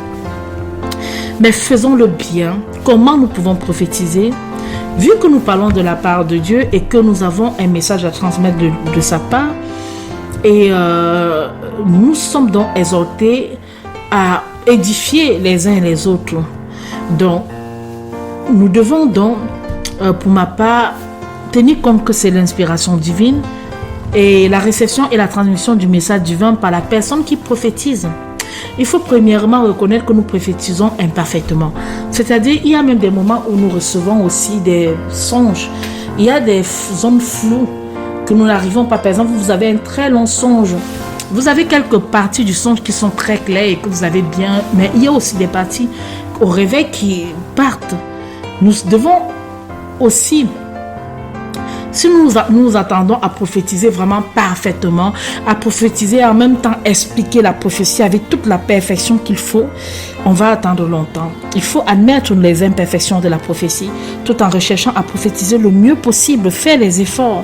Et ceux qui prophétisent peuvent transmettre plus ou moins fidèlement le message qu'ils reçoivent de Dieu en fonction de leur foi et de leur expérience, c'est-à-dire en fonction de leur maturité ou donner leur propre parole. Dieu reproche plusieurs choses à ses prophètes. Il reproche aux prophètes l'extravagance. Il reproche aux prophètes l'exaltation personnelle. Il reproche aux prophètes le manque de maîtrise de soi. Il reproche aux prophètes aussi ceux qui donnent des visions selon les pensées de leur propre cœur. Tout ça se trouve dans le livre de Jérémie 23. Vous pouvez voir la liste de décharges au chapitre 23, la liste de décharges contre les prophètes. Et il reproche à ces prophètes leurs propres paroles qui sont données pour être prises comme la parole de Dieu. La première qualité de celui qui prophétise, c'est la droiture de cœur. C'est le courage, c'est la détermination, le désir d'obéir d'abord à Dieu. Moi, je dirais vraiment, la personne place l'obéissance à Dieu même au péril de sa vie. Ça, c'est déjà une grande qualité. Et l'humilité, la soumission au jugement des autres prophètes, c'est-à-dire accepter d'être corrigé. Nous devons pouvoir sereinement, avec douceur et dans l'amour, intervenir pour confirmer la véracité d'une prophétie, pour en corriger ce qui semble erroné ou pour la compléter. Il se peut que quelqu'un prophétise peut-être sur toi. Ce n'est pas de dire que tu renonces, que non, je ne veux pas entendre. Tu soumets à l'Éternel. Seigneur, je soumets cela à ta lumière.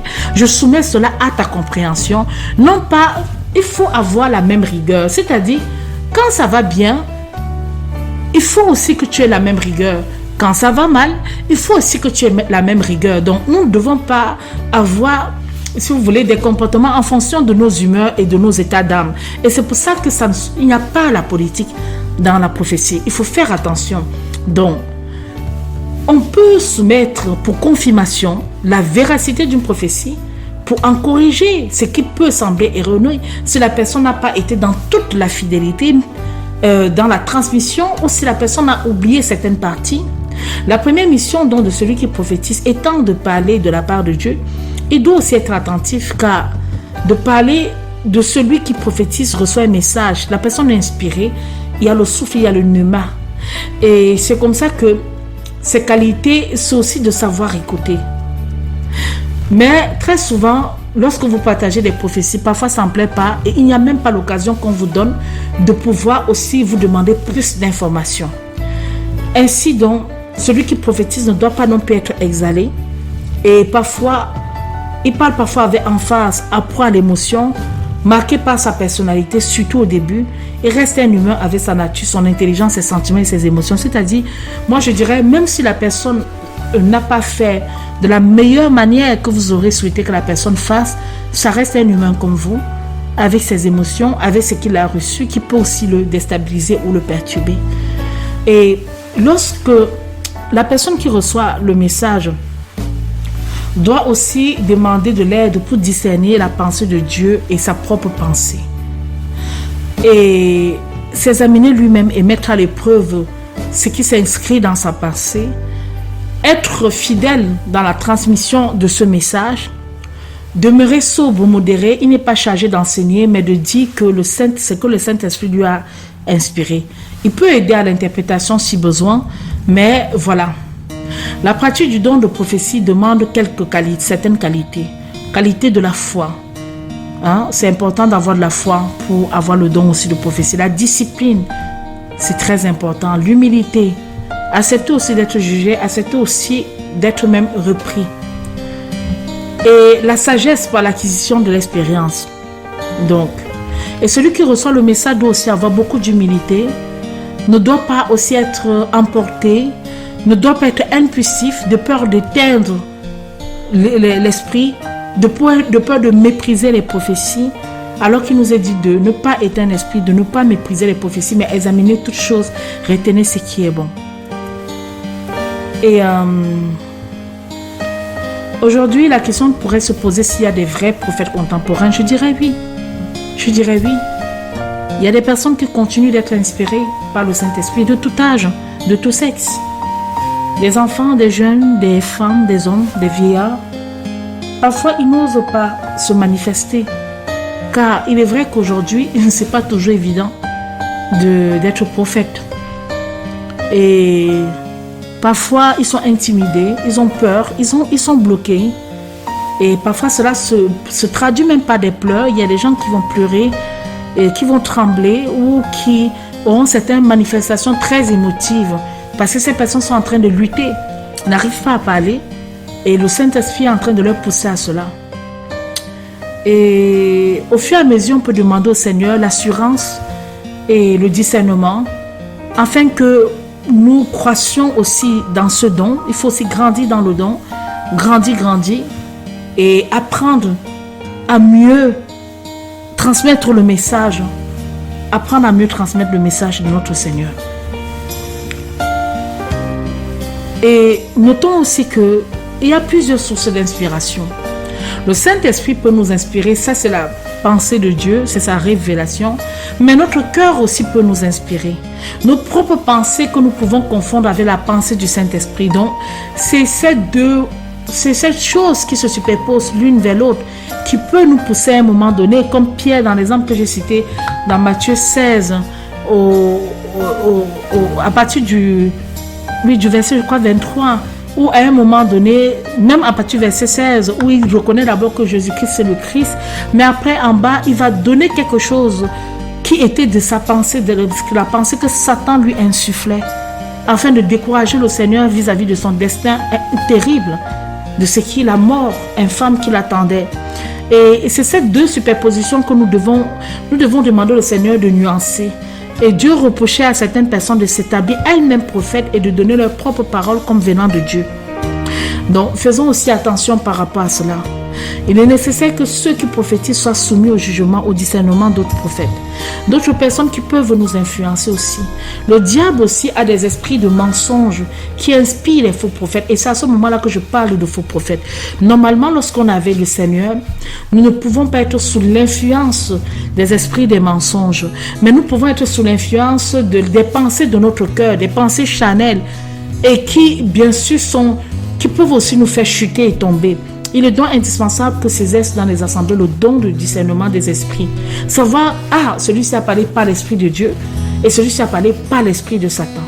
Le discernement des esprits est placé aussitôt après le don de prophétie. Dans la parole, dans 1 Corinthiens 12, 10. Il permet donc de discerner l'origine de l'inspiration des messages donnés par ceux qui prophétisent. Tu parles au nom de qui? C'est au nom de Dieu. Avec le don de discernement des esprits, nous pouvons le savoir.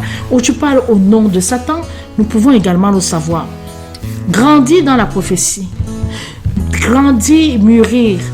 Ceux qui ont reçu le don de prophétie ou le ministère de prophète doivent croître en sagesse, en connaissance de Dieu, en charité, en perfection, en humilité. Si tu reçois le don de prophétie, tu commences à piétiner les autres, à les mépriser, tu ne les considères plus, tu commences à penser que tu es déjà sur le trône et tout ça, tu vas t'éloigner de la vocation que le Seigneur avait prévue pour toi. N'oubliez jamais ceci, la parole de Dieu dit, celui qui veut être le premier, qu'il soit votre esclave. Celui qui veut être élevé, qu'il soit votre serviteur. Donc, si tu penses que tu es déjà sur le trône, deviens donc l'esclave des autres. Sois disponible, entoure-les par ton amour, par ta bénignité, par ton temps, par ta tendresse, et mets-toi donc à leur service. Et Dieu lui-même te mettra au rang que tu penses être. Mais ce n'est pas par les dons spirituels que nous pouvons essayer de nous élever les uns sur les autres.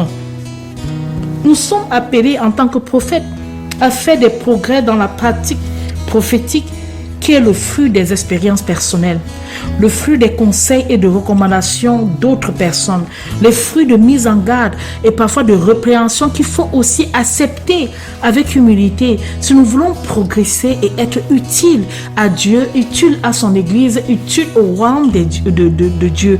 Nous devons savoir que tout don que le Seigneur a mis en nous, c'est comme la parabole des talents. Nous avons le Seigneur qui a donné 5 talents à quelqu'un et la personne, au retour du maître qui est parti pour un long voyage et qui est finalement revenu, la personne lui donnera 10 parce qu'il y a des dons qui en appellent d'autres selon la maturité, selon la croissance. Si tu as donné 2 talents, tu lui donneras 4 à son retour. Mais s'il te donne un talent, tu vas cacher sous la terre. Tu ne seras même pas capable de garder même ce talent parce qu'il va t'en reprendre cela. Il faut veiller à rester humble. Car quoi que les gens nous élèvent, quoi que les gens disent, oh, ça là, c'est évident de l'être, tout, restons toujours humbles. Si nous voulons continuer à discerner la pensée du Seigneur, afin de ne pas confondre son message avec notre propre pensée. Il y a, comme je l'ai dit tantôt, parfois des pensées se superposent. Et c'est pour ça qu'à un moment donné, nous devons être très prudents pour rejeter, pour faire taire cette voix, faire taire nos pensées et discerner plutôt que ça, c'est la pensée de Dieu. Celui qui prophétise doit donc demeurer dans la crainte de Dieu et continuer avec persévérance à rechercher la pensée du Seigneur et la croissance dans la pratique de la prophétie.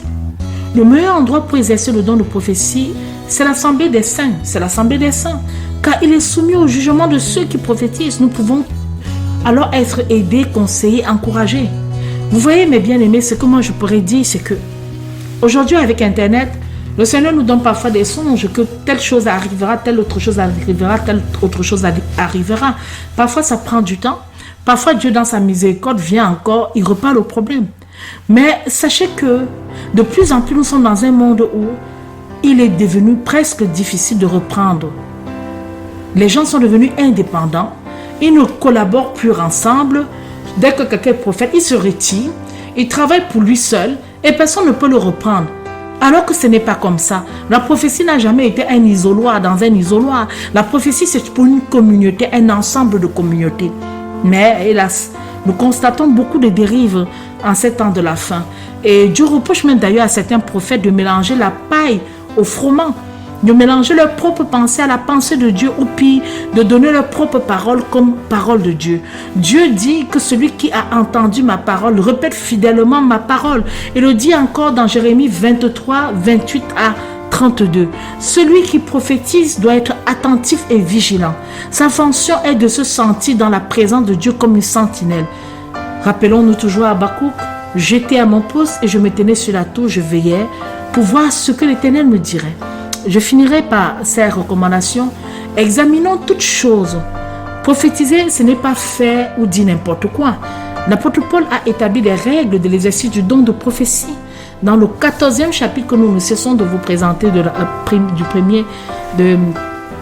première épître aux Corinthiens, il a demandé que s'il y a plusieurs personnes qui prophétisent, que quelqu'un parle et les autres jugent de ça. Donc ça permet aussi d'évaluer et d'examiner. Ce n'est pas mauvais si vous partagez quelque chose et que quelqu'un vous dise je veux soumettre à la connaissance de l'Éternel. Dieu connaît l'intention de la personne. Si la personne dit ça juste pour se dérober, bon.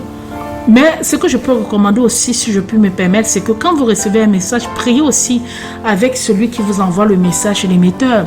Dieu l'a choisi pour vous, pour vous édifier. Si demain vous êtes édifié et que la personne a été choisie par le Seigneur, ne soyons pas très orgueilleux et très imbus de nous-mêmes. Nous pouvons aussi demander au Seigneur, pouvons dire, mon frère, merci pour le partage, ma soeur, merci pour ce partage. Vraiment, accompagne-moi dans la prière. Je vais soumettre ça à la lumière de l'Éternel qui m'en éclaire davantage. Ainsi, vous avez examiné et vous avez aussi demandé l'aide de Dieu afin de discerner l'esprit qui est derrière la prophétie. Et voilà...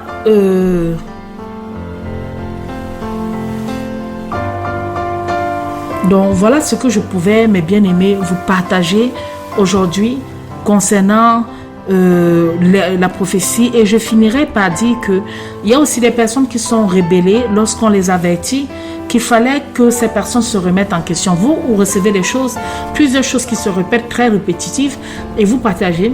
Mais certaines personnes se rebellent, ne veulent même pas entendre parler de ça et ont préféré prophétiser en cercle restreint car elles n'acceptaient pas d'être jugées. Et il y a eu des cas comme ça, des dissensions. Ça, je parle du témoignage d'une personne qui est un pasteur et qui raconte aussi ce qu'il a vécu.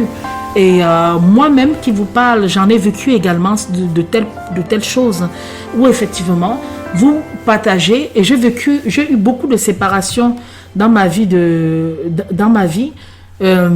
énormément, 3 ou 4 d'ailleurs, concernant toujours sur la question des prophéties. J'avais reçu par exemple une prophétie sur une sœur qui est dans une assemblée qui n'est pas bien et que le Seigneur avait bien révélé la nature spirituelle, pas seulement à moi, de ce faux prophète, mais la sœur a préféré se retirer et n'a pas supporté le fait justement qu'on puisse mettre en doute l'engagement spirituel de cette personne, a préféré s'associer avec cette personne plutôt que d'examiner même la prophétie. Il y a des cas comme ça, et ce n'est pas seulement elle seule. Dans ma vie, j'ai eu beaucoup de séparations, même venant de la part de personnes qui me sont parfois très proches, qui se sont aussi éloignées et retirées aussi de moi à cause d'un certain nombre de choses. Mais nous devons être capables, et nous sommes assez adultes, de maintenir ce qui est édifiant, ce qui est spirituel. Et nous devons aussi rappeler aux gens que la prophétie n'est pas de tirer la balle dans la tête de quelqu'un, mais c'est aussi de nous édifier les uns les autres. Et il doit y avoir séparation, que le Seigneur, que la volonté de Dieu se fasse. Et il nous aidera donc à trier la balle, à trier le bon grain du sac. C'est aussi important. Bien sûr, je finirai par le cas des faux prophètes. Ils se diront beaucoup de gens.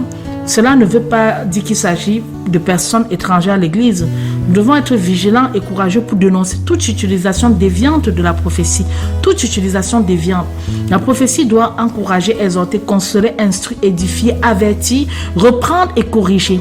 Ce sont des moyens que Dieu utilise pour cela dans l'Église. Ça se peut, le message qu'on t'a donné, c'est pour te reprendre, pour t'arrêter dans ta course ou dans ta folie, si on peut dire ainsi. Entre côtes, bien sûr, pas folie au sens insulte, mais comme quand nous sommes insensés, comme nous dit la parole, nous sommes quand on est hors du dessein de Dieu, nous nous comportons comme des gens insensés. Peut-être la prophétie, c'est pour te corriger par rapport à une action que tu as posée et que Dieu n'a pas approuvée.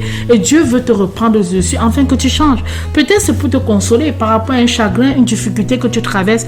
Et Dieu veut encore te soutenir et te dire qu'il est là. Peut-être c'est pour t'instruire. Peut-être c'est pour t'édifier.